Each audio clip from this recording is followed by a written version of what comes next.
fagotipia, de cómo saber nosotros qué fagogrupo, para qué se hace esto de la fagotipia.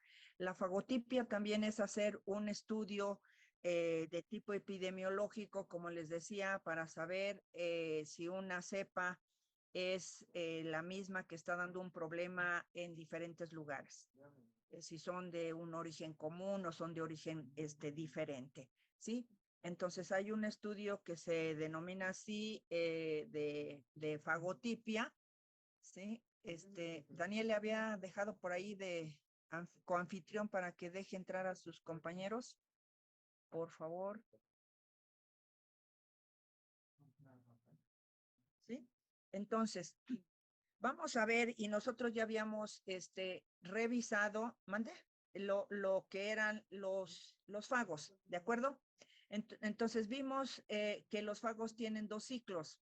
El ciclo lítico, ¿sí? En el cual ellos van a infectar a la célula, entra su material genético, material genético del fago se apodera de toda la maquinaria de la célula para hacer nuevas estructuras virales, ¿sí? Hasta que esas nuevas estructuras virales se sintetizan todas las espículas, las cabezas, se replica el material genético, viene el material, viene el proceso de ensamble y ese material genético se inserta en la cabecita otra vez de los fagos, se ensamblan, se forman fagos completos, esa célula se lisa, estas partículas virales se liberan y vuelven a infectar a otra célula, ¿ok? Ese es el ciclo lítico. Y tenemos el ciclo lisógeno o el ciclo lisogénico, en el cual la bacteria inyecta su material genético, pero este material genético se inserta en el material del cromosoma bacteriano. Y ahí se queda, cuando esta bacteria se divide, va a llevar parte de este material genético. Esto es a lo que dijimos que este DNA del fago que entró aquí se le llama profago, fago temperado, fago atenuado, porque no va a formar estructuras virales completas, sino que este material que se insertó ahí nos puede dar origen a que solamente se sintetice algún gen en específico, ¿sí? Que se exprese, ¿sí? Pero no todos. Así es como tenemos y vimos la importancia de estos fagos para sintetizar alguna toxina, para sintetizar alguna fimbria, algún factor de virulencia, ¿ok? Y a estos fagos les denominamos así, profagos. Y a la cepa que contiene a ese fago le llamamos cepa lisógena, o que está lisogenizada con tal o cual fago, ¿ok? Estos fagos muchas veces pueden excindirse, o sea, pueden salir íntegramente sin llevarse nada del genoma bacteriano. En algunas otras ocasiones, este fago o este material del fago se puede excindir, pero puede llevarse material de la bacteria y puede dejar parte de material de él en la bacteria, ¿ok? Entonces, esas son otras cuestiones. Bien. Para hacer una fagotipia, en el caso de estafilococos, ¿sí? Estafilococos tiene ya establecidos una serie de fagos a nivel humano y a nivel de bovinos. Staphylococcus aureus es una bacteria patógena importante en los bovinos porque ocasiona lo que puede ser lo que es la mastitis bovina, ¿sí? Junto con los Streptococcus agalacti. ¿Ok? Entonces, ¿qué es hacer una fagotipia? Bien. Para lo que es Staphylococcus, ¿sí? Aureus, tenemos que en humanos hay cuatro, sí, David, cuatro fagogrupos ya determinados y uno no, que se denomina no asignado, ¿sí? Bien, este fagogrupo 1, 2, 3, 4 y el no asignado tienen estos fagos. Todos estos son fagos que se les ha dado esta clasificación en números. El fago 29, el 52, el 52A, el 79, el 80. Estos fagos, ¿sí? Están en el fagogrupo número 1. Estos otros en el fagogrupo número 2. Estos otros en el 3 el 42D en el 4, en el no asignado está el 81 y el 187, ¿sí? Cuando yo les pasé una gráfica de cómo había ido evolucionando la resistencia en Staphylococcus aureus, por ahí les pinté en un círculo el fagogrupo 80 y 81, ¿ok? Entonces, estos fagogrupos 80 y 80, bueno, estos estafilococos que pertenecen al fagogrupo 80 y 81 son los que están relacionados con brotes epidémicos en hospitales. ¿Qué quiere decir esto? Bien, que esos estafilococos que se aíslan de estos brotes epidémicos pertenecen a este fagogrupo 81, que es el no asignado, y al fagogrupo 1, ¿sí? Que es donde está el 80, ¿sí? Entonces, este Staphylococcus aureus fagogrupo 1, que nos da reacción con el 80, y el 81 son los responsables de los principales brotes epidémicos. Y los estafilococos que pertenecen al fagogrupo 3 y 4, o sea, todos estos son generalmente estafilococos que producen envenenamiento por consumo de alimentos que están contaminados con enterotoxinas que produce esta. Dijimos que uno de los determinantes de virulencia es Staphylococcus aureus, productor de enterotoxinas. ¿Ok? Bien. ¿Cómo hacer esto? ¿Cómo yo puedo decir esto? Me voy a ir a la pizarra.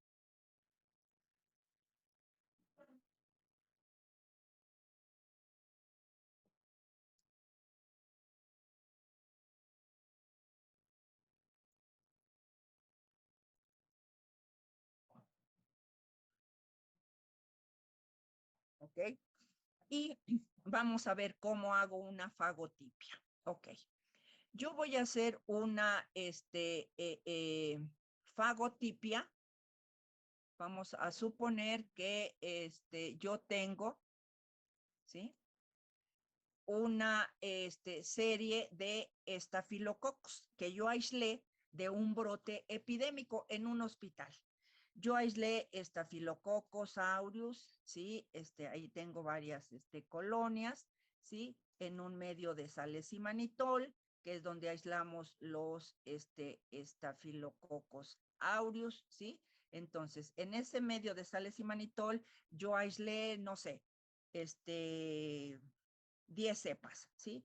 Y esta es la cepa 1, que yo ya la tengo pura, y en otra caja yo aislé otra cepa, que es el estafilococo, que le di el número 2, y luego tengo otra, que es el número 3, y así. Entonces, todas son clonas y son cepas diferentes que se aislaron de pacientes en el piso, en el, en algún, superficie, en las manos de X persona, ¿ok?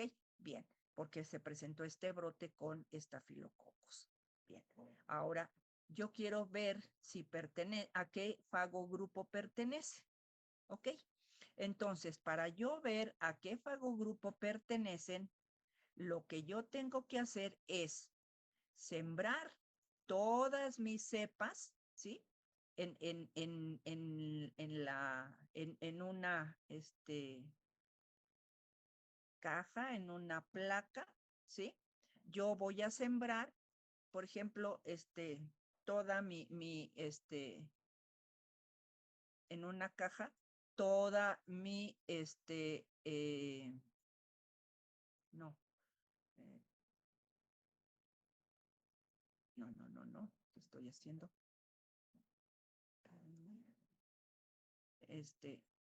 Oh,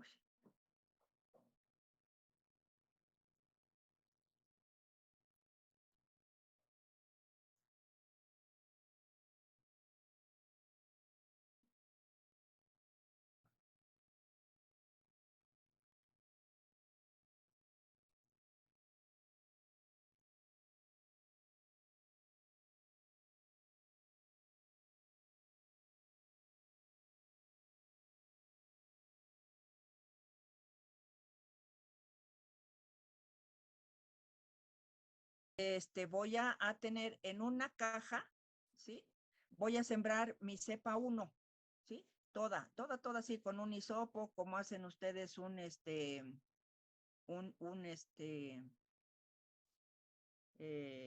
antibiograma.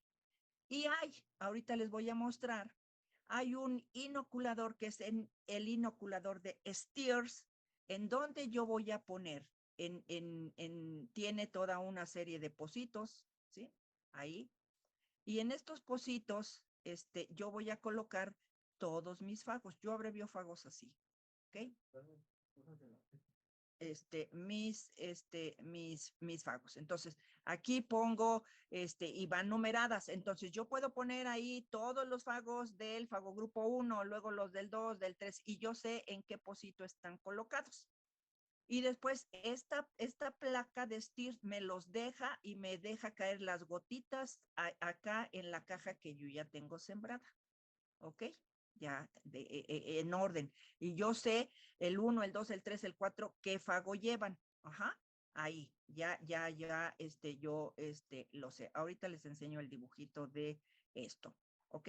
Entonces ya aquí van a caer las gotitas de esos fagos, de todos los fagos del fago grupo 1, del 2, del 3, del 4. Y así lo voy a hacer para cada cepa, ¿ok?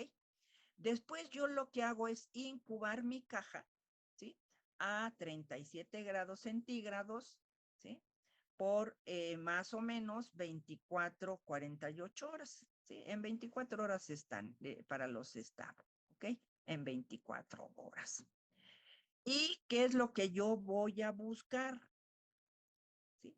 Lo que yo voy a buscar es que en esa zona donde yo puse o donde cayó mi gotita de fago, si esa cepa es sensible a un fago del grupo 1, entonces yo digo que mi cepa pertenece al fago grupo 1. Si mi cepa 1 dio o se, fue sensible a un fago del fago grupo 2, entonces ahí voy a ver, ¿sí? Un halo, que quiere decir que ese fago destruyó a mi cepa, ¿sí? Ahí, o sea que la cepa fue sensible a ese fago. Y ahí va a haber un halo, porque no va a haber crecimiento. ¿Por qué? Porque el fago va a alisar a la bacteria se va a morir. Entonces ahí hay un halo. Ajá, y esas son lo que les enseñaron a ustedes, las unidades formadoras de placa, así como decimos unidades formadoras de colonia para las bacterias, ¿sí? Si yo veo ese halo para un fago que pertenece al fago grupo 2, entonces yo digo que mi cepa 1 pertenece al fago grupo 2, o si es al 3 o al 4. ¿Sí está claro? Es así como se hace. Bien, entonces, eso es lo que se hace, ¿sí? Para ¿no? Para poderlo hacer. ¿Ok? Entonces, vamos a ver de qué manera nosotros lo vamos a observar, ¿sí? Esto.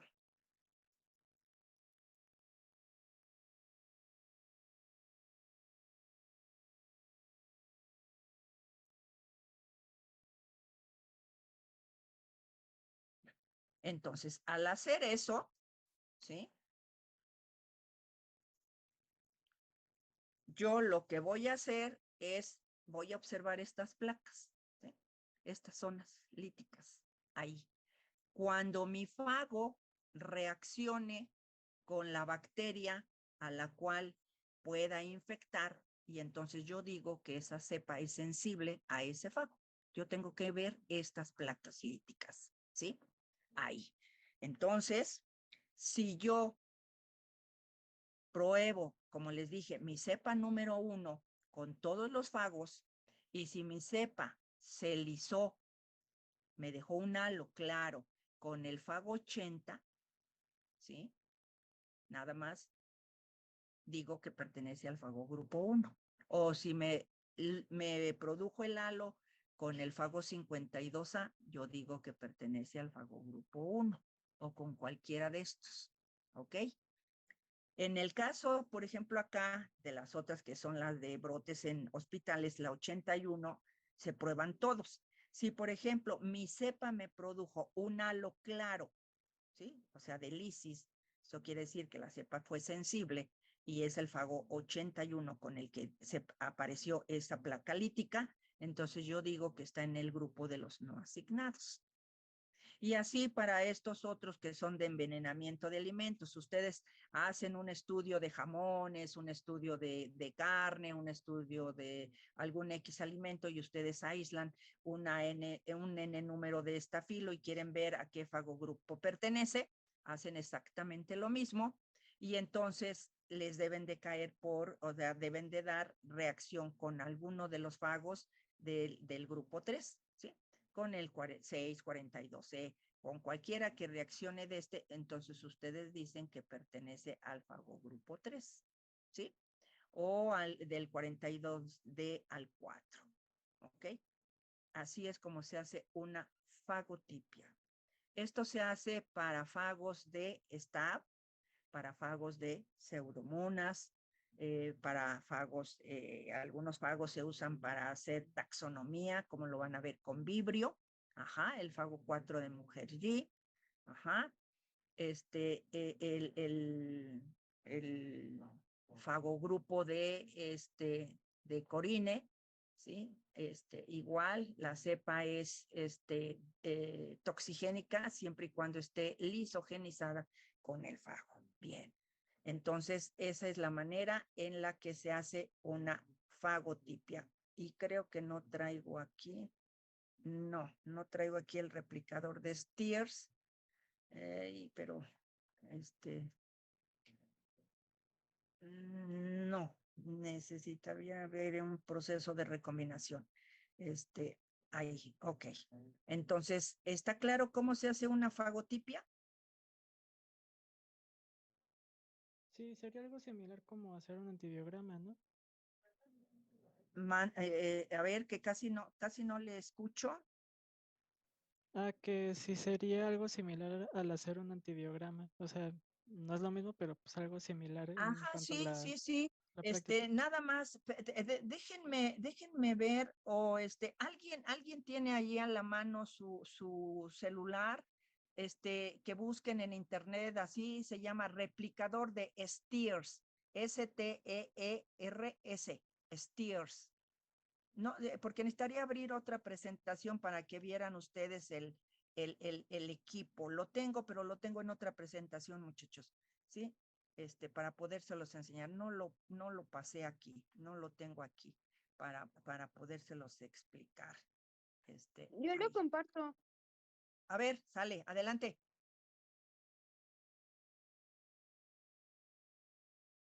pero necesito que deje de compartir. Ay, perdón. Perdón. Ya. Perdón. ¿Replicación de qué, Stairs? Duplicador de Steers. Steers. Replicador de Steers.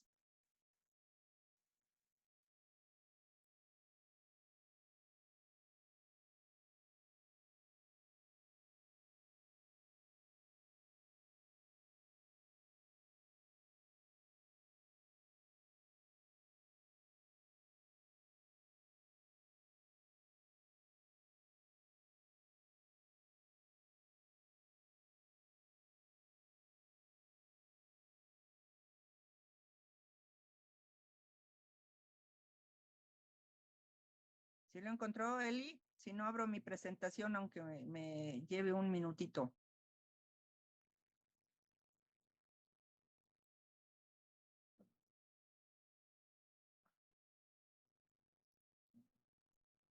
Creo que lo tengo en la práctica. A ver, ahí sigue la pantalla. Sí,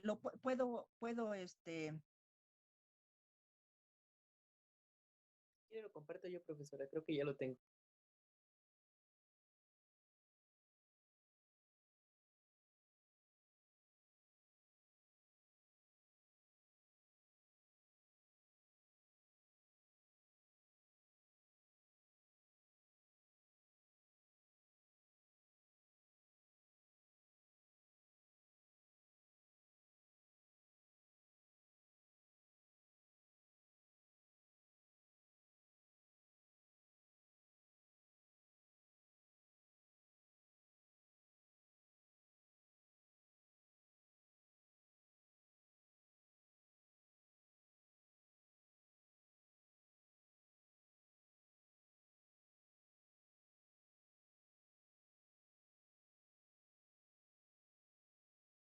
¿Sí se ve? Hola. Sí, compañera. Ok. Maestra. Perdón, estoy apagada. Ok, sí, ahí está. Bien, este es el replicador de Steers, ¿de acuerdo? Entonces, vean ustedes aquí, aquí en estos pocitos ya llevan un orden, es como el tamaño de la caja, ¿sí? No me la quité. Voy, voy. Ahí va, ahí va, ahí va. Ok. Entonces aquí yo pongo mi suspensión de fagos, todos los fagos del fago grupo 1, ¿sí? Que no me sé los números ahí acá. Y así ya llevan un orden. Este es el 1, 2, 3, 4. Y así cuando yo ponga mi caja, la tengo que poner así para que yo sepa qué fago está aquí, aquí, aquí, acá. ¿Ok? Y después a esto yo le coloco, o sea, su contraparte, que estos son unos cilindritos que van a encajar aquí, en esta parte, y van a tomar una cantidad, ¿sí? De microlitros ahí de la suspensión del fago. Por ahí estaba otra abajo donde está la caja Eli. No, otra, por ahí estaba en la anterior, ok, aquí, ok, esa, ajá. Y entonces, vean, aquí se colocan los faguitos, ajá. Pueden ver hay un video, aquí se colocan los faguitos, después se pone la contraparte aquí, sobre esta, y después eso, ustedes ya lo colocan y caen suavemente, esas gotitas se inoculan su caja que ya tienen sembrada con la cepa de estafilococo. Y ustedes viéndola como colocaron los fagos, ustedes saben en su cuaderno qué fago pusieron en cada pocito, entonces ustedes van a saber qué número de fago es. Y entonces ya incuban su caja y cuando ya vemos nosotros el halo claro, como decía su compañero, como el antibiograma que va a matar a las bacterias, pues así los fagos. ¿Por qué? Porque van a seguir el ciclo lítico cuando la cepa es sensible, ajá, y nos va a lisar la bacteria. Entonces, ahí donde esté el faguito y haya propagadose dentro de la bacteria, pues no va a haber bacterias porque estas van a ser destruidas por el fago. Y solamente pueden ser sensibles a uno, ¿sí? Generalmente a uno o a dos fagos, ¿ok? Este es el famoso replicador de Steers. Es semiautomático porque una parte manual lo hacemos. Hay unos que automáticamente giran, ¿sí? Se colocan sobre esto, levantan otra vez el inoculador, lo giran, colocan ustedes su caja y solito inocula. Hay otros semimanuales o semiautomáticos donde uno le tiene que puchar para que se desprenda la gotita que está en los cilindritos y se caiga sobre el lugar ya en la caja, ¿ok? Ese es el famoso replicador de Steers, ¿ok? ¿Sí? ¿Está claro? Gracias, Eli. Ok. Bien, entonces eso es lo que esa es la manera en la que se hace la eh, eh, la fagotipia, ¿ok? Y de esa manera podemos hacer fagotipia o fagotipificación para como les dije, para pseudomonas, para vibrio, etcétera, ¿sí? ¿Está claro? Bien. Vamos a ver entonces ahora, creo que no expliqué o no me dio tiempo, no sé si sí lo explicamos, la reacción de Lansfield ayer para estreptococos, la reacción de aglutinación con Sí. partículas de látex. ¿Sí la vimos o no? Sí, sí la vimos. ¿Sí la vimos? Sí. Y sí les pasé la presentación, permítanme, si lo vimos con esto o no, aguántenme, espérenme, ¿dónde la tengo? Ay, Profesora, sí, es que me está diciendo una compañera que está en la sala de espera, pero no la pero hemos aceptado. dejé a Daniel ahí de coanfitrión para que los deje entrar.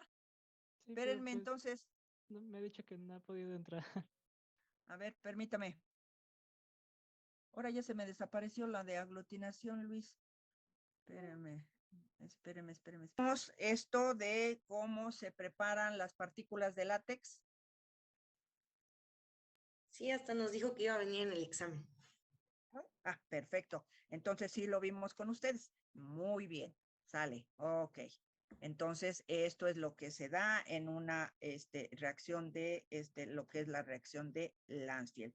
Y si les enseñé los esquemitas de cómo se ve, pues rosa de bengala también es una reacción con partículas de látex, toda la prueba de coaglutinación. Entonces, sí lo vimos. Sale. Bien. Entonces, esto lo vimos, me parece de ahí. ¿Ok? ¿Sí? ¿También? ¿Sí? Sí. Ok, muy bien. Entonces, vamos a ver todo esto. Entonces, vamos a ver, entonces, uno de los procedimientos también para poder hacer lo que es la determinación de en el caso de la reacción de Landsfield, como la hizo la doctora Landsfield, era por precipitación. Dijimos cuando están los dos elementos que son el anticuerpo y el antígeno solubles, ustedes no pueden hacer reacción de aglutinación, porque en la de aglutinación uno de los dos debe de estar particulado. Ajá. Entonces, cuando se tienen los dos solubles, es por precipitación, y las reacciones de precipitación se hacen en capilar o en un gel de acrilamida o en agar noble. Y entonces lo que se hace es esto, o sea que aquí lo que se pone, vamos a suponer que aquí está el anticuerpo, son los antígenos y con cuál va a reaccionar. Entonces se forman estas líneas de precipitación en donde se encuentran las concentraciones óptimas de antígeno y anticuerpo, ¿ok? Porque ambos son solubles. Para que yo vea lo que les mostré con aglutinación, entonces, bueno, ya no la tengo aquí, lo hacemos por esto, que se ven grumos, se ve una reacción como pues sí, de aglutinación, un conglomerado ahí, ajá, es una reacción positiva, una reacción negativa. Esto se hace cuando utilizamos de los dos completos, bueno, no completos, particulados, una bacteria, un eritrocito, o en este caso, como les dije, partículas de látex. Y entonces ya puedo ver esto, pero si no, entonces tengo que hacerlo por precipitación, que fue lo que hizo la doctora Lanzi. ¿Ok? Bien. Ahora, los otros piquitos que me faltan son de relación huésped-parásito. Profesora, pero yo no entendí cómo se precipitan o por qué se precipitan o... ¿Cómo que no? Bueno, voy, comparto otra vez. Voy. O sea, ¿tiene otro reactivo o...? No, voy, aguánteme. Ahora, ¿qué hice? No, no, ya después de las 2 de la tarde yo ya no doy, jóvenes.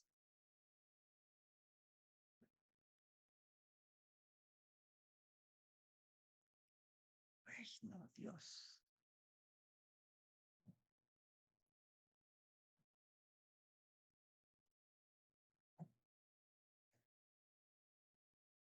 Bien. Cuando hacemos, ¿mañana viene? No. No, Ya no. como les dije, si todo sale. Vayan Bien. enriqueciendo A ver, Hanna. Ok.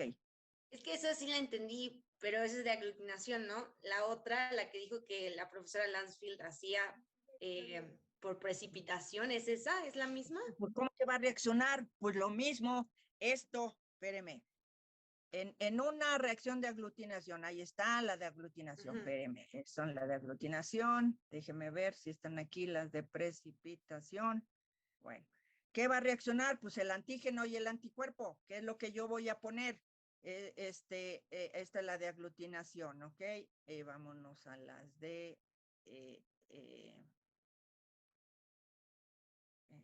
sale. Gracias, Tomás. Sí. Ya saben cuando. Sí. Le paso a su WhatsApp el correo del químico para que mande su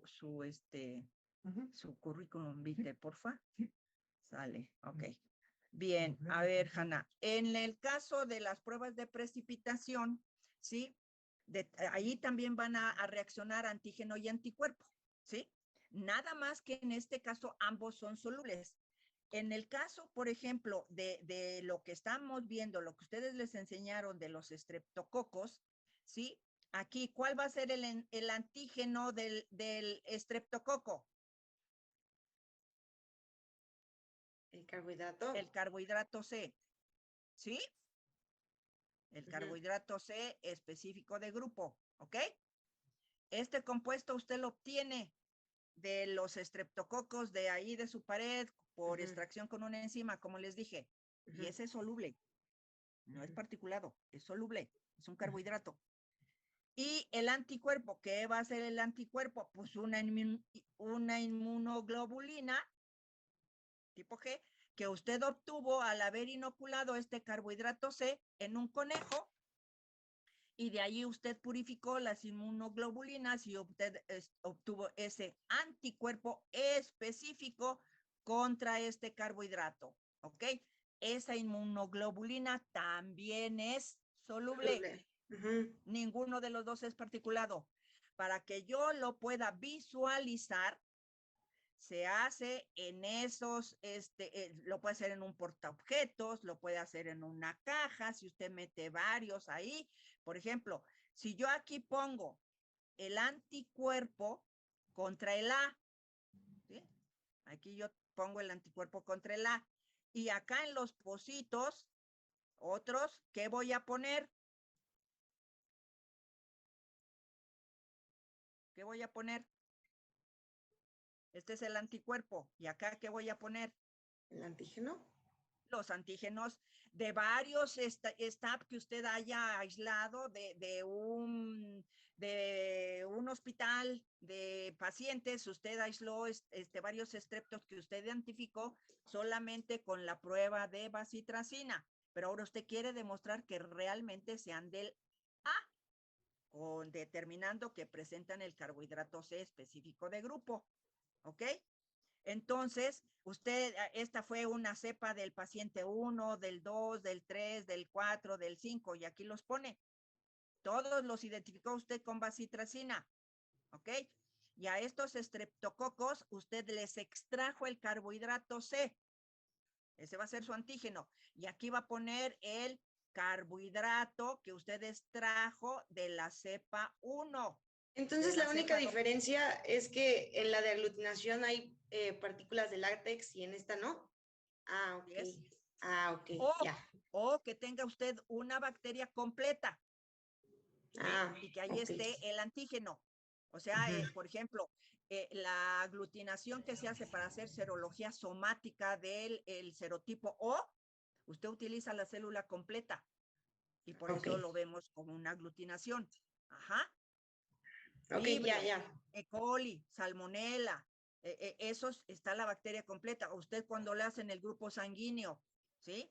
Le ponen el eritrocito y pone usted sus anti-A, anti-B, anti-O, no, nada más es A y B, ¿verdad?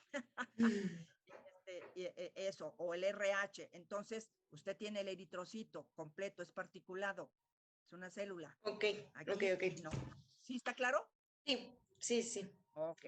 Bien. De todos modos, esto lo van a ver en Inmuno. No sé si todavía no llegan, pero sí lo ven en Inmuno, ¿ok?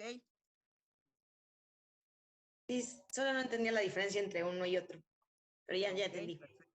Bien.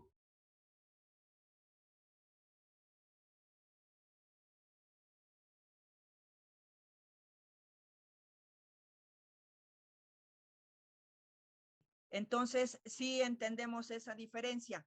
Y por eso es que para hacer la detección con la reacción de la doctora Lansfield, lo que se hizo es ayudarnos con las partículas de látex para poderlo ver más fácilmente. por aglutinación. Ajá. Y no hacer esto que es mucho más laborioso, la precipitación en capilar y la precipitación en gel de poliacrilamida o en gel noble, en agar noble, sí, es más laborioso porque hay que estar haciendo, tienen que tener un grosor, hay que sacar el agar con el sacabocado, poner el antígeno, el anticuerpo ahí en los pocitos, incubar, esperar a que migren y después observar esas líneas de precipitación, ¿sí? Y una reacción de coaglutinación la vemos, o de aglutinación con partículas de látex, la vemos en cuestión de minutos, ajá, y la otra no. La otra necesitamos esperar varias horas para poderla visualizar, ¿de acuerdo? Bien. Entonces, me voy a ir a retomar lo que nos faltó de relación huésped-parásito para que yo deje terminado este tema. Ajá.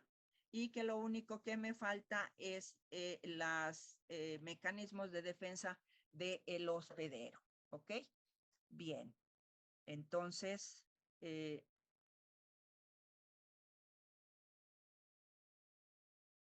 vamos a ver cuáles son esas,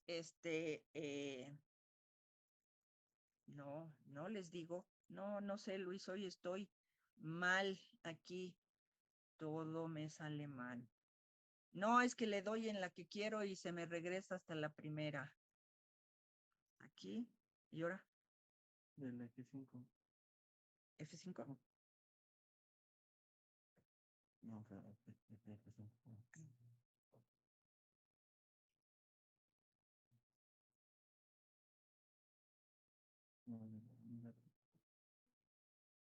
Ok. Bien, entonces, bueno, ahí están las placas lísticas. Ahí. Bien, ¿cuál es la resistencia ahora que va a mantener de lo que nos faltó un chiquito de relación huésped-parásito frente a la acción que van a tener sobre este hospedero las bacterias patógenas, ¿sí? Entonces, nosotros, los humanos, los animales, las plantas, pues tenemos y contamos con una serie de mecanismos de defensa, ¿sí? Tampoco es tan fácil que un patógeno venga y nos dé al traste, ¿no? Necesitamos estar, como yo les digo muchas veces, bien dados a la cachetada para que entonces estos patógenos nos puedan ocasionar daño. Bien. Estos dos mecanismos con los que cuenta el hospedero humano, ¿sí? Son los mecanismos inespecíficos y los mecanismos específicos, ¿sí? Y estos factores de defensa que van a contribuir para esta resistencia que va a presentar el hospedero a estos patógenos dentro de la que es la inespecífica está la microflora nativa o normal, la biota normal, factores genéticos, ¿sí? A veces los europeos, los africanos, los mexicanos somos más resistentes o menos resistentes a todo lo cual problema, ¿sí? Anticuerpos naturales, ¿sí? La integridad morfológica que vamos a tener. Hay personas que a la hora del nacimiento pueden nacer con malformaciones, con problemas en el tracto urinario, por ejemplo, en el tracto genital. Entonces, todas esas características morfológicas pueden influir al establecimiento de cierto tipo de infecciones. Las secreciones y los fluidos excretados, ¿sí? Normales, ¿sí? Una secreción de las narinas, el moco, el cerumen, ¿sí? La saliva, ajá, los ácidos grasos de la piel, en fin.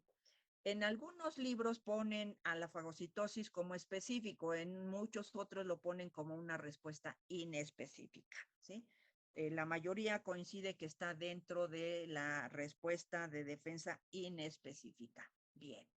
Entonces, todos estos mecanismos de defensa inespecífica con los que cuenta el hospedero son mecanismos naturales o innatos y están en todos los seres vivos, ¿sí? Y se derivan de nuestros progenitores, son congénitos y que nos van a defender de el ingreso de cualquier patógeno que quiera entrar, ¿ok?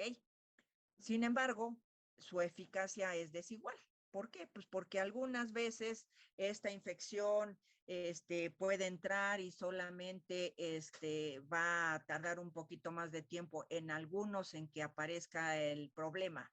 En algunos otros es más rápido, pero esto ya lo vimos en la triada, va a depender de las características del hospedero, la virulencia del patógeno y el medio ambiente. Entonces, esto puede hacer que si un microorganismo ya en algunos haya entrado, pero le va a retardar más que en otro. En otro, le dio rápidamente. ¿Por qué? Pues en un problema de tipo gastrointestinal. Una persona que se fueron a comer tacos, ¿ah? Y se echaron los mismos tacos. Cada quien se comió 5 o 7 tacos. Pero uno a las horas le habló y dice, ¿qué crees que me dio diarrea? Y tú, no, pues yo no, nada. Ahí. Pero uno tiene tratamiento con modificadores o reguladores de la bomba de protones. ¿Sí? Y a uno lo pidió con el cilantro y cebolla y el otro no. Entonces, pues ahí todo ese tipo de cosas va a hacer que uno, las dos, los mismos mecanismos de defensa, uno sí le dio y al otro no le dio. Pero son diferentes cosas que nos pueden dar el que aparezca o no, ¿sí? Bien. También hay o se denominan mecanismos de resistencia o de inmunidad natural o específica, inespecífica, ¿sí? Es la resistencia que van a presentar todos los organismos, ¿sí? A dejarse penetrar por primera vez por un patógeno, ¿sí? Cuando ingresa por primera vez cualquier patógeno o cualquier determinante antigénico a nuestro organismo, vamos a montar una respuesta en contra de ese agente agresor, ¿sí? Y vamos a quedarnos ahí con alguna señal ya para un nuevo ingreso del mismo, entonces ya va a haber las células de memoria. Cuando entra y dice, tú viniste hace tiempo, ¿no? Pues, ¿qué crees? Que ahora sí tengo con qué atacarte. Y entonces se puede montar una respuesta mucho más rápida que la primera vez que ingresó ese patógeno a nuestro organismo. ¿Ok? Bien. Tenemos dentro de esos mecanismos inespecíficos también las defensas externas. Estas defensas externas están constituidas principalmente por lo que es todo el epitelio cutáneo mucoso, que es el revestimiento de todo nuestro organismo, de la cabeza a los pies, ¿sí? Y esta es la primera línea de defensa, ¿sí? En donde se van a tener que enfrentar los microorganismos para poder, primero, como dijimos, el primer paso, adherirse a la piel, a las mucosas, ¿sí? Y aquí, bueno, dentro de la piel, dentro de esas mucosas, va a haber una serie de factores que van a tratar de que estos se adhieran y luego, pues, que penetren. Y algunos de esos factores son mecánicos, físico-químicos, sustancias bactericidas que puede producir el propio organismo, anticuerpos locales, la IgA en algunas mucosas, la mucosa faríngea, la mucosa gástrica, la mucosa del tracto genitourinario. Entonces ahí va a haber estos anticuerpos locales. El proceso de la fagocitosis y la flora normal, ¿sí? Que todos ellos de una u otra manera van a interrelacionarse o ayudarse para impedir que lleguen esos patógenos al lugar donde van a tratar de crear un problema, ¿sí? Entonces, muchas bacterias que se consideraban o no se consideraban patógenas porque no son capaces de sobrepasar esta primera línea de defensa, ¿sí? Si les ponen un elemento que los ayude como ruptura de una quemadura, una cortada, una abrasión, etcétera, en la piel, pues les van a dar la capacidad para poderse introducir a el organismo, ¿sí? Entonces se va a alterar esa medida de defensa que se tiene. Entonces aquí tenemos la primera línea de defensa del cuerpo humano, ¿sí? Que es la barrera física todos los epitelios, parte de los epitelios, la piel, las mucosas, la barrera placentaria, las vellosidades o pilis, pelos, y la barrera química, que son todas las secreciones. Dentro de la piel tenemos toda una serie de mucosas, la mucosa gástrica, la mucosa intestinal, la mucosa faríngea, etcétera, ¿sí? Y dentro de todas las secreciones, y muchas de esas secreciones se dan en esas mucosas, ¿sí? Vamos a tener las lágrimas, la saliva, el mucus en el intestino, el moco en el estómago, el moco en la faringe, el moco en la nariz, el cerumen en el oído, ¿sí? El sudor, ¿sí? El sebo, ¿ok? Y el jugo gástrico. Entonces, todos esos son barreras químicas, secreciones que va a formar el cuerpo humano y que esto va a hacer que muchos microorganismos no puedan desarrollarse o no puedan adherirse a esas mucosas o a esa piel, ¿ok? Entonces, necesita tener, como dijimos, todo un armamento esa bacteria patógena para poder vencer todos estos mecanismos, ¿sí? De la piel y estas secreciones, esa es la primera barrera, ¿sí? La de defensa que tiene el cuerpo humano, ¿sí? Entonces, es eso. Ahora, aquí en el intestino está lo que es la flora bacteriana normal, o sea, no puede llegar cualquier tipo de microorganismo y plantarse luego. Tiene que competir por el espacio en el intestino, ¿ok? Entonces, eso también. ¿Sí? Entonces, en el estómago, los ácidos, las enzimas digestivas, en la piel, todas las secreciones de las glándulas sebáceas, como vimos el sudor, el sebo, ¿sí? El cerumen en el oído, en fin. Entonces, ahí, ¿ok?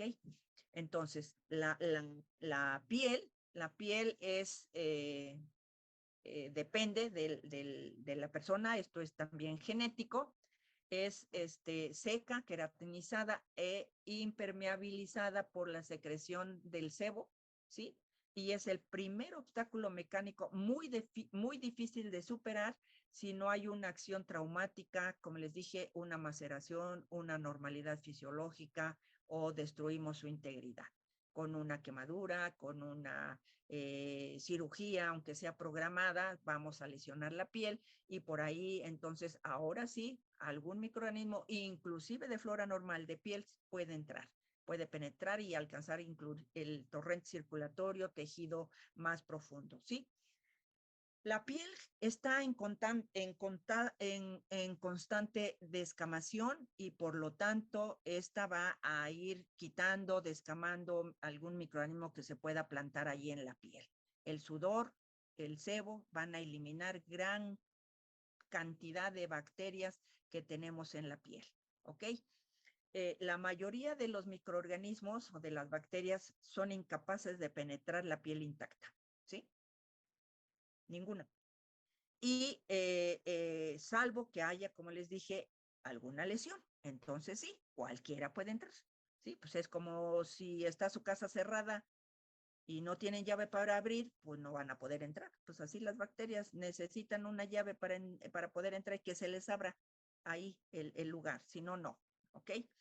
Entonces, sin embargo, hay algunos microorganismos que si se alteran, por ejemplo, esas glándulas sebáceas o los folículos pilosos ahí, cuando se hacen las depilaciones, se dañan la piel, ¿sí? Porque por algo están esas microvellosidades en nuestra piel y eso también es genético. Hay personas las chicas que no quieren vellos en las piernas, entonces depilan y esto, entonces ahí vamos a quitar un mecanismo de defensa, ¿ok? Se lesionan esos folículos, se lesiona esa piel y por ahí pueden entrar algún tipo de microorganismos, ¿ok? Entonces es todo esto, todo está por algo en nuestro organismo. Bien. Entonces ahí vemos la piel, ¿sí? Los pelos, ¿sí? la primera capa, que es la epidermis, que es delgada, después viene la dermis, ¿sí? Y la hipodermis. En cada una de esas capas hay un determinado tipo de órganos que van a dar la principal función de la piel, que es el tacto, del sentido, ¿sí? Entonces, si hay quemaduras que nos destruyen parte de la epidermis y más de la dermis, pues se pierden o se pueden perder esos vasos capilares, esos nervios, esas arteriolas, ¿sí? Y en algunas ocasiones, cuando se lesiona hasta lo que es la hipodermis, se requiere entonces muchas veces trasplantes de piel para poder recuperar eso, porque ya no se puede recuperar esa piel. Cuando ustedes van a la playa, ¿sí? Y se exponen a los rayos del sol a mediodía cuando caen de rectos, entonces lo que van a hacer es dañar, ¿sí? Las partes, ¿sí? Atravesar toda la parte de lo que es la epidermis y pasar a la segunda o hasta la tercera capa que hacen los rayos ultravioleta, ¿sí? Cuando los UVA, ¿sí? Entonces hay bloqueadores de UV ultravioleta B y A, ¿ok? La luz visible que nos sirve para muchas funciones, el infrarrojo también, curativos, etcétera, etcétera.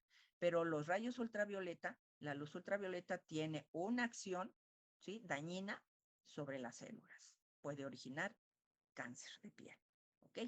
Entonces, por eso los dermatólogos nos sugieren un buen bloqueador o no exponernos a los rayos a esas horas o más temprano o más tarde, pero no cuando caen rectos ahí.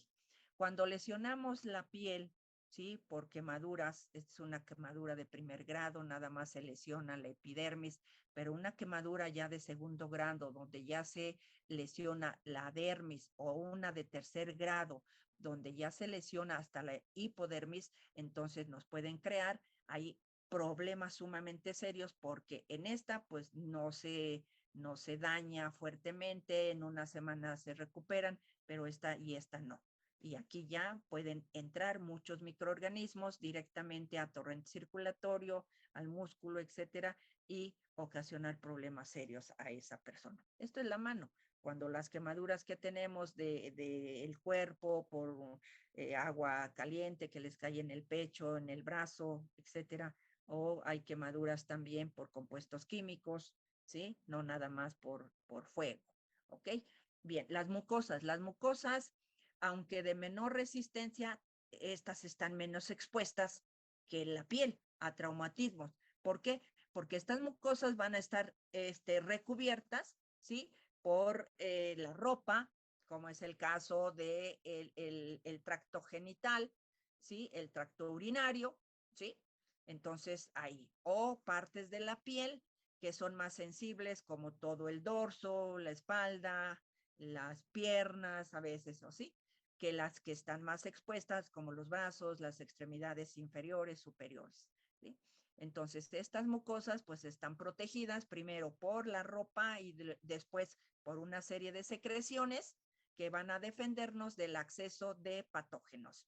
En el tracto genital va a ser el moco, la secreción es una mucosa húmeda, ajá, y ahí vamos a tener flora normal que va a impedir la llegada, esto lo vamos a ver más adelante, hay una bacteria que forma un slime, que es lactobacilo, recubre todo el epitelio de la vagina e impide que se adhiera cualquier otro tipo de microorganismo, pero cuando este biofil se modifica por uso de jabones, uso de sustancias X en este tracto, entonces retiran ustedes esta flora normal y permiten que cualquier otro tipo de microorganismo se pueda implantar allí, ¿ok? Entonces, esto ahí. Muchas de esas mucosas están bañadas por esas secreciones glandulares, por el moco, ¿sí? Y entre estos componentes se encuentra la mucina, ¿sí? Que es una glicoproteína muy hidrofílica y no es atacada por muchos en el caso de el tracto gastrointestinal, donde está fermentos digestivos, ¿sí? Y esta mucina fija las bacterias, las transporta y elimina del organismo, ¿sí? Entonces, pero, ¿qué tienen algunos microorganismos para eliminar esta mucina?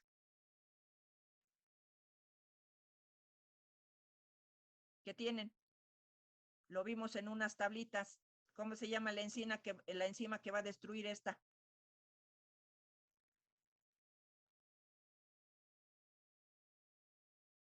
¿Cómo se les denomina las enzimas cuando actúan sobre un determinado sustrato? ¿Cómo se denominan las enzimas que atacan a los lípidos? ¿Sería mucinasa? Pasas. Mucinasa, ajá. Las que atacan a los lípidos, Lipasas. eso. Las que atacan a la lecitina, Lecitinasas. eso. Y las y mal nombradas, ¿cómo se llaman las que atacan a la gelatina? Pues las gelatinasas, ¿no? Mal llamadas, pero en realidad son enzimas proteolíticas. Ok, entonces si hay una bacteria que produce mucinasa, pues se va a echar a la mucina y entonces le va a dar capacidad, ahora sí dice, ah, no, tú no me vas a sacar de aquí, yo me planto acá. Entonces, esas bacterias patógenas, como ya les dije, van a tener una serie de armamentos, de enzimas, de toxinas, de adhesinas, estructurales, todo para poder ocasionar y seguir esos 5 pasos que les dije, adherirse, penetrar, multiplicarse, interferir con los mecanismos de defensa y ocasionar daño. ¿Cómo? Sintetizando toxinas, enzimas, etcétera. ¿Ok? Bien. En el aparato respiratorio, por ejemplo, están todo lo desde las narinas, los cornetes, los pelos nasales, el moco y el epitelio ciliar de la tráquea y los bronquios. Y esto es una defensa muy eficaz. Todo el sistema mucociliar del tracto respiratorio alto, ¿sí? Es muy eficiente. Cuando nosotros tenemos algo que nos quiere entrar por el tracto respiratorio alto, vamos a estornudar, vamos a toser, se activa nuestro sistema mucociliar, ¿sí? Secretamos moco y entonces ahí van a quedar atrapados estas bacterias, ¿sí? Entonces, aquí todo esto va a fijar a los microorganismos que ingresan con el aire que nosotros respiramos. Ahorita pues es poco porque traemos nuestro cubrebocas, ¿sí? Y entonces los fijan, ¿sí? Durante toda la inspiración y por el movimiento ciliar son transportados por la corriente del moco, ¿sí?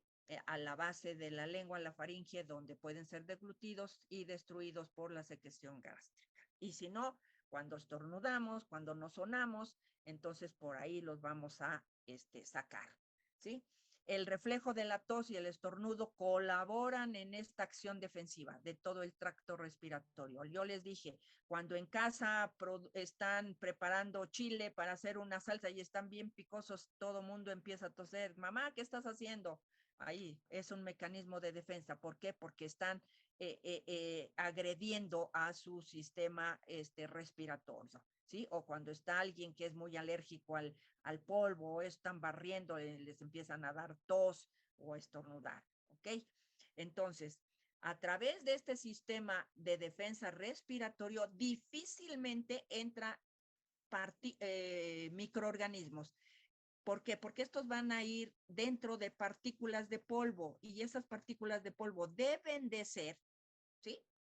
Menores a 5 a 2 micrómetros para que puedan alcanzar o llegar hasta pulmón, como el caso de los virus. Pues ni modo, si son chiquiticos, los más pequeños, los organismos más pequeños. Y entonces por eso pues nos atacan porque entran por tracto respiratorio alto y por eso nuestro cubreboca. Pero cuando se combinan con el moco, con el polvo, con eso y esas partículas son mayores a 5 o 10 micrómetros, no pasan, se quedan ahí en la mucosa, ajá, y son eliminados. Ahí, bien. Entonces, esos son algunos de esos mecanismos mecánicos inespecíficos, ¿sí? las toseduras, el estornudo, el cerumen, ¿sí? Ahí. Que bueno, tampoco es tanto, o sea, hay que limpiar o esto, pero tampoco pueden estar estos tapones porque entonces no escuchamos. Ajá. Entonces es la secreción normal que se forma. Y bueno, este moco pues ya tampoco es normal, ahí. ¿Ok? Bien. En el aparato digestivo hay muchos mecanismos de defensa, ¿sí? Que son representados principalmente también por el moco en el estómago, la mucosidad en el estómago, ¿sí? Y el arrastre que va a haber de los alimentos desde la orofaringe, el esófago hasta el estómago y después para pasar o no al intestino.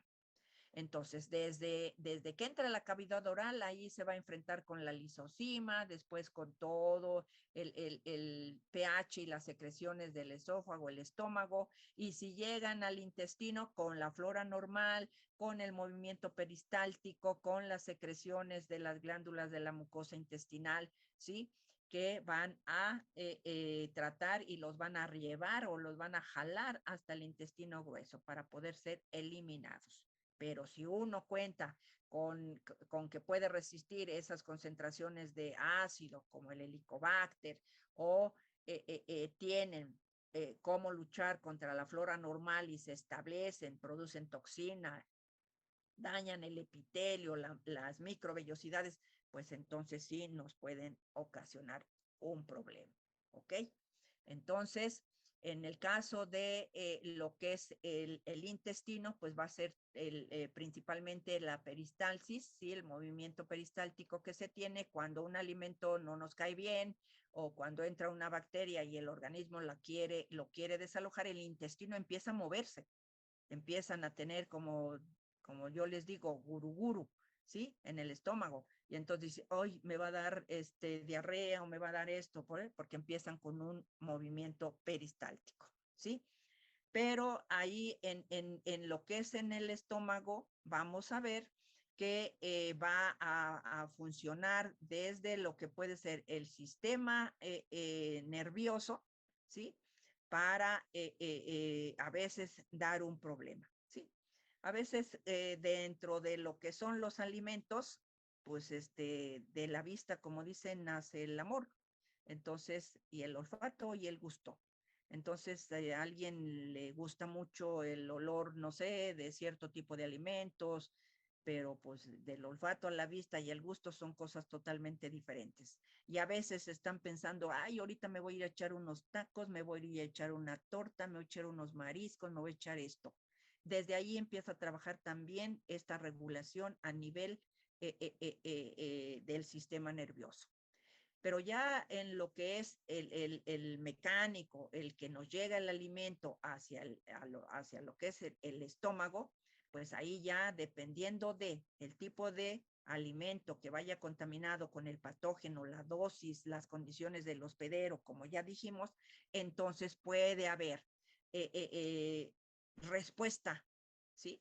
A ese alimento, a esa toxina, a lo que haya llegado aquí, ¿sí? Y que nuestro organismo trate de defenderse. Pero si no es destruido con este pH ácido del estómago, ¿sí? Entonces pasa al intestino, ya llega al intestino y dice, ¿qué haces aquí? Se empieza a mover, empieza a secretar, hay sales biliares, hay secreciones inclusive todavía de acá del estómago, y entonces ahí empieza a haber peristalsis, movimiento peristáltico para tratar de sacar a esos microorganismos que nos van a tratar de hacer daño, ¿sí? Entonces, cuando hay reguladores de la bomba de protones, este pH que está aquí en el estómago, ¿sí? Que debe de ser más o menos 4 o 3.5, este pH se ve incrementado. Cuando este pH se incrementa, entonces favorece el establecimiento de los microorganismos. Ningún microorganismo puede soportar y desarrollarse a un pH de 3 o de 4. La mayoría trabajan a pHs arriba de 6, ¿ok? Y entonces eso es lo que sucede, ¿sí? Cuando ese pH se modifica y entonces el movimiento peristáltico, la flora normal, las secreciones nos van a defender ahí. En el tracto urinario, la orina es estéril cuando se encuentra en vejiga, ¿sí? La orina se contamina cuando sale de la vejiga, cuando pasa a la uretra. ¿Por qué? Porque la uretra sí está colonizada, ¿sí? La orina es estéril, ¿sí? Y esta orina, ¿sí? Realiza un lavado cada 2 o 3 horas. Si tomamos agua o líquidos, y también esto va a depender del estilo de vida de la persona, ¿sí? Si tomamos mucha agua, pues vamos a orinar más o menos en este tiempo. Si no tomamos agua, pues a veces no orinamos en X tiempo, ¿ok? Entonces, nos recomiendan siempre 1,5 litros de agua para mantener nuestro organismo en buen estado, ¿sí? Entonces, cuando la orina sale y se elimina a través de la uretra en su tercio anterior está, puede estar contaminado, o no contaminado, colonizado, ¿sí? Y cuando se alteran los mecanismos de eliminación de la orina y hay retención de la orina o reflujos que se llaman así, cuando ya quieren ir al baño y no pueden y se aguantan porque andan por aquí o por allá y no hay baño, etcétera. Entonces, ¿qué hacen? Se les escapa un chorrito y la regresan. Entonces, esa orina ya salió a la uretra. Ahí ya adquirió cierto tipo de microorganismos, pero como ustedes no la dejaron escapar, la regresan y otra vez regresa a la zona de la vejiga, que es estéril. Y entonces ahí ya subió algún tipo de microorganismos y se puede originar una infección, ¿ok? O los reflujos naturales que se dan en algunas personas. Tenemos 2 reflujos en la vejiga, el que va de la vejiga al uréter y el reflujo que va de la uretra a la vejiga, ¿ok? Son 2 diferentes, ¿sí? Y la orina es un muy buen cultivo para la mayoría de muchas bacterias y más en los pacientes diabéticos. ¿Por qué? Porque hay azúcar. Entonces, las infecciones son, primero, como dijimos hace rato, va a depender también de la anatomía o de la morfología del aparato, del órgano ahí. Las infecciones urinarias son más frecuentes en la mujer que en el varón. ¿Por qué? Porque en la mujer la uretra es más corta, en el varón la uretra es más larga, por posición anatómica. La uretra en la mujer, ¿sí? O el orificio para orinar está más cercano a la vagina y al recto que en el varón. ¿Ok? Entonces, por eso tenemos que las infecciones de vías urinarias siempre son más comunes en la mujer. Entonces, aquí tenemos lo que es, en el caso de la mujer, la vejiga, ajá, está la vejiga, está la vagina, ¿sí? Y el recto, ¿sí? Entonces, estos se están colocados. Entonces, si hacemos limpieza de atrás hacia adelante, podemos arrastrar microorganismos de el recto o la vagina hacia el orificio de de la vejiga, ¿ok? Entonces, es eso. Aquí está el recto, está colonizado, la vagina también, ¿sí? Entonces, es ahí. Entonces, cada que se vacía la vejiga, ¿sí? Se arrastran las bacterias que pueden estar aquí, superficiales, no adheridas fuerte en la uretra. Por eso es que cuando nos piden una muestra de orina para trabajar, se deja escapar el primer chorro para lavar todo esto, arrastrar todas estas bacterias y ya el segundo chorro que sale, ¿sí? Salga limpio, ¿ok? Entonces, todo esto es un mecanismo de defensa. Aquí va a ser los lavados constantes que se van a tener de la salida de orina y van a lavar todo tracto de la uretra para mantener la vejiga estéril. La orina aquí es estéril. ¿Ok? Bien. ¿Esto qué es? Bueno, esto es lo mismo. Bueno, aquí para explicar los reflujos. Cuando la orina está aquí y está llena, pues la orina necesita de alguna manera salir, ¿sí? tiene que salir porque esto ya está lleno. Entonces, si ustedes no la dejan o no la dejamos, ¿sí? Entonces, ¿qué hace la orina? Pues busca por dónde. Entonces, a veces se abren estos esfínteres y la orina sube aquí, ¿sí? O aquí ya, como les dije, dejaron escapar un chorrito y la regresan, pero aquí ya alcanzó la uretra y aquí ya hay microorganismos. Entonces, esa regresa y entonces ya va a haber microorganismos aquí, ¿sí? Y si siguen así un X tiempo y no la dejan, luego se abre este esfínter, pues va para allá. Entonces, aquí ya puede subir a tener una contaminación ascendente, ¿sí?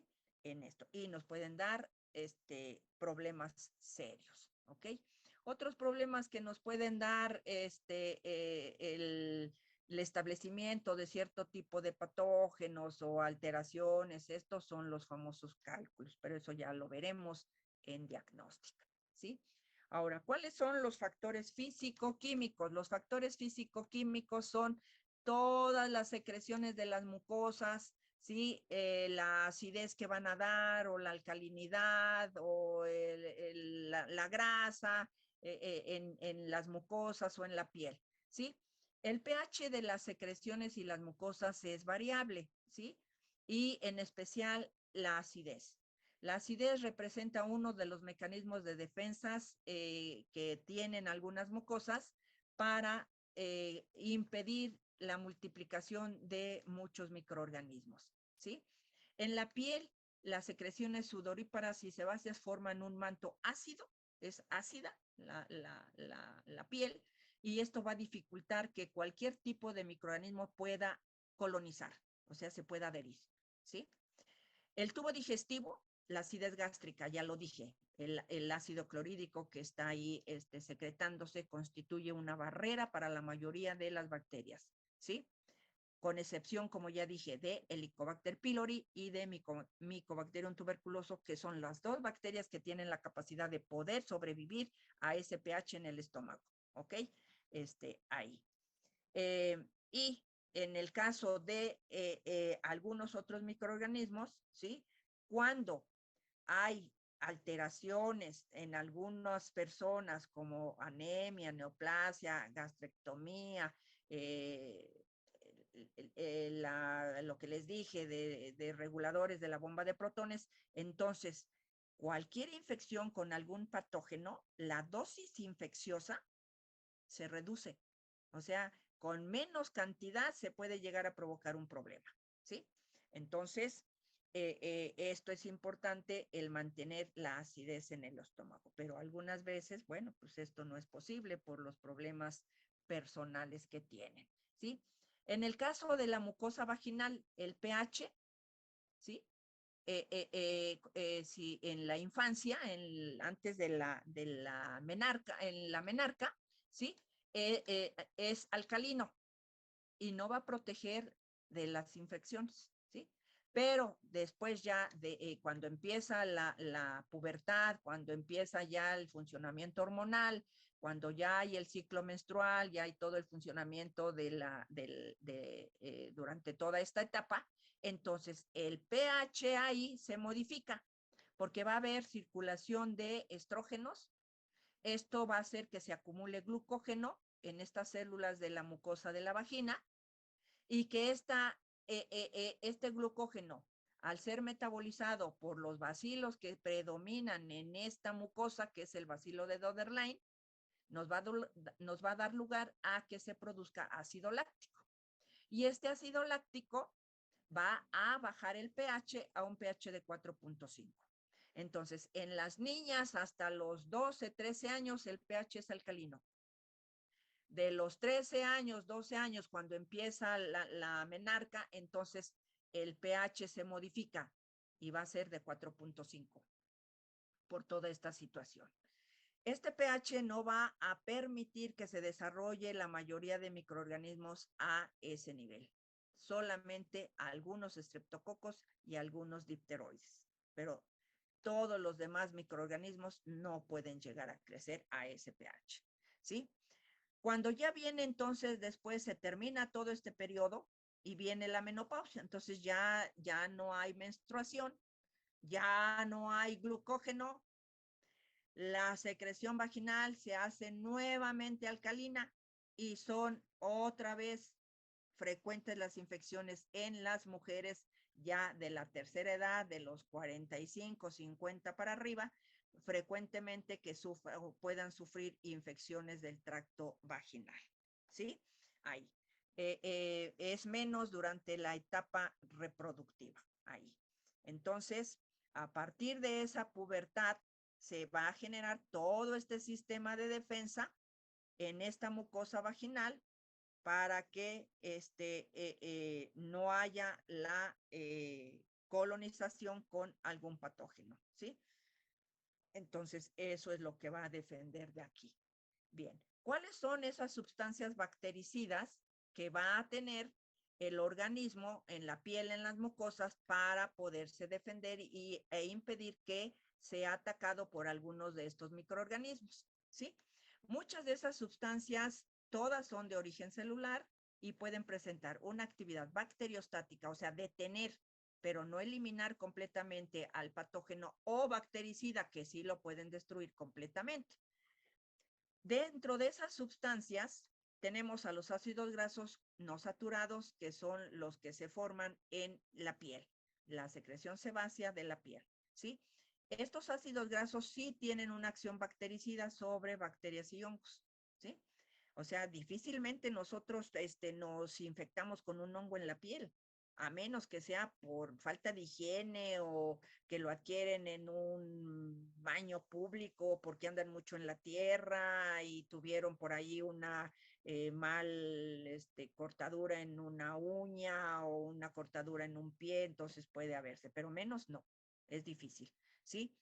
Las tiñas infantiles durante la niñez se dan este tipo de lesiones en los niños, pero estos desaparecen con la pubertad como consecuencia de la secreción sebácea. Los niños no tienen esa secreción que tenemos ya los jóvenes de 12, 13, 14 años, ¿sí? Es completamente diferente. Entonces, es ahí. Bien, estos son algunas de esas sustancias antimicrobianas en los diferentes mucosas o la piel. La lisosima, ¿dónde está? En el suero, en la saliva, en el sudor, en las lágrimas. ¿Qué tipo de naturaleza química tiene? Es una proteína que produce una lisis bacteriana. Complemento, ¿dónde está? En el suero. Naturaleza, son proteínas o lipoproteínas que produce lisis bacteriana y da una respuesta también a el proceso de inflamación, que es un mecanismo de defensa. Proteínas y péptidos básicos en el suero, tejidos, son polipéptidos. Ruptura de membranas bacterianas. Lactoferrina y transferrina están en muchas secreciones de muchas mucosas. En el suero, en tejidos, es una glicoproteína. Secuestran el hierro. Ajá. Peroxidasa está en la saliva, en tejidos, en los neutrófilos, es una proteína. Son y produce oxidaciones letales en las bacterias, ¿sí? Fibronectina está en el suero y en las mucosas, es una glicoproteína. Da origen al proceso de opsonización en las bacterias. Interferones, interleucinas, quimiosina, que son sustancias que produce el organismo cuando se activa de una manera, ¿sí? El sistema inmune. Entonces, ¿qué es lo que van a dar? Resistencia a infecciones virales o en este caso interleucinas causan fiebre, activan el sistema inmune, o las quimiosinas van a activar el fenómeno de quimiotaxis y diapedesis, ¿ok? Entonces, son algunos de los elementos de sustancias antimicrobianas que puede producir el organismo. Ok, les voy a dar 5 minutos más, muchachos, y nos vamos, ¿de acuerdo? Bien.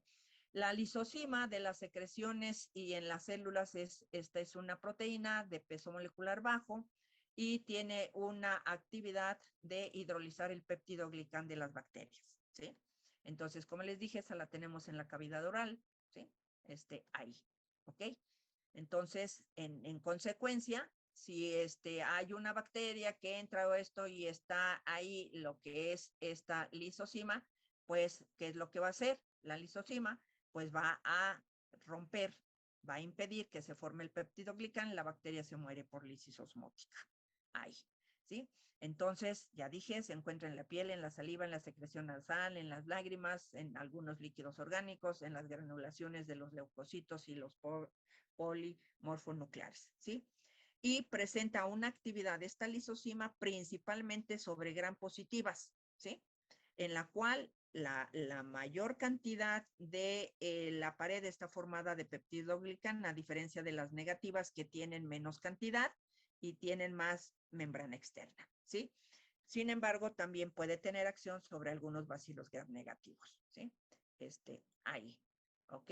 La bilis, ¿dónde está? Pues en el intestino delgado. Es un factor antibacteriano, ¿sí? Que solo permite el desarrollo de un número muy limitado de bacterias, ¿sí? Como Streptococcus fecalis, E. coli, ¿sí? Proteus, Salmonella, Shigella, que muchas de estas son las patógenas, ¿ok? También los fermentos del intestino delgado presentan cierta acción antibacteriana, ¿sí? Ahí, ok. La lactoferrina. La lactoferrina tiene una gran capacidad de combinarse y secuestrar el hierro y presenta una actividad bacteriostática, este es bacteriostático, sobre diversos microorganismos, especialmente en Escherichia coli, en la leche humana, ¿sí?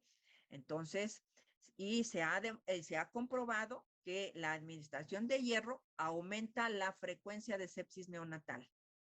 No se debe de dar, bueno, eso lo saben los pediatras, a los niños recién nacidos, a los niños pequeños, hierro.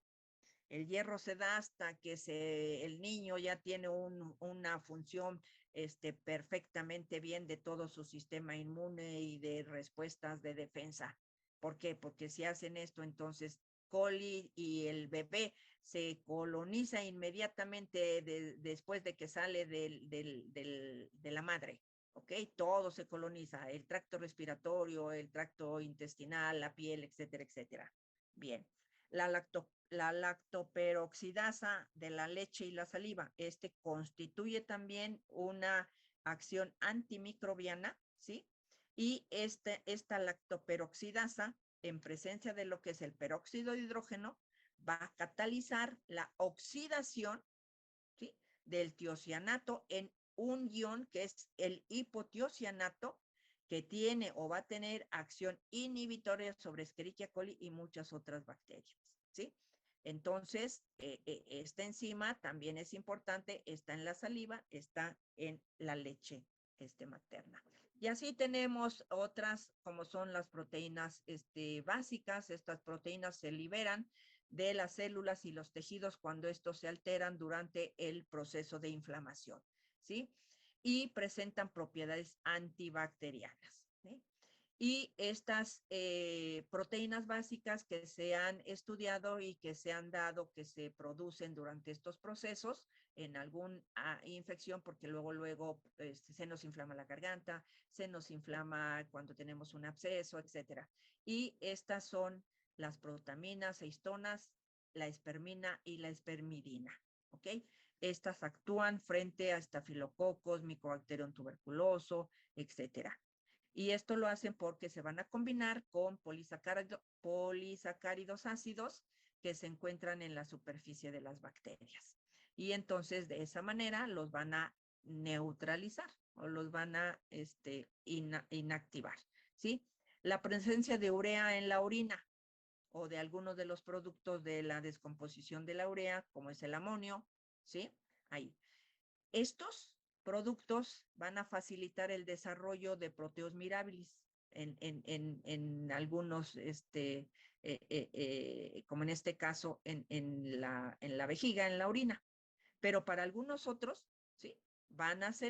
Pueden ser inhibitorios, pero no para proteo mirabilis, que es un microorganismo que tiene una alta capacidad de producir ureasa, ¿sí? Y entonces, al contrario, pues la urea le va a servir. Y por eso es que Proteus mirabilis es una de las bacterias que más frecuente ocasiona infecciones en vías urinarias, después de Escherichia coli, ¿ok? Entonces, hay algunos productos que nos ayudan y hay otros productos que sí nos ayudan, pero que también en ciertas condiciones nos pueden favorecer el desarrollo de cierto tipo de microorganismos, ¿ok? Bien, lo voy a dejar aquí y ya lo único que me va a restar es ver todos los mecanismos de defensa específicos y que de ahí sí necesito que ustedes me ayuden para ver lo que es una respuesta de tipo celular y lo que es una respuesta de tipo humoral. Ya están llevando inmuno, ¿verdad? Sí. Sí. ¿Sí? Bien, entonces revisen nada más lo que es una respuesta de tipo humoral, de tipo celular, y con eso yo termino todo lo que sé, lo que es relación huésped-parásito. De hecho, ya les mandé algunas tablas, ¿sí? De esto para que lo revisaran, ¿de acuerdo? Entonces, nada más revísenlo, eso es lo que me falta. Todo esto es de Microgeneral 1, es el darles un repaso de las estructuras de las bacterias y cómo intervienen en la patogenia. Pero eso lo vamos a ir viendo, ya lo empezamos a ver con Staph, con Strepto, ¿sí? Sus determinantes de patogenia estructurales, las que sintetizan y liberan al medio, ¿sí? Entonces, pues eso ya lo vamos a ir viendo para cada bacteria. ¿Ok? Bien, ¿alguna pregunta o duda, chicos?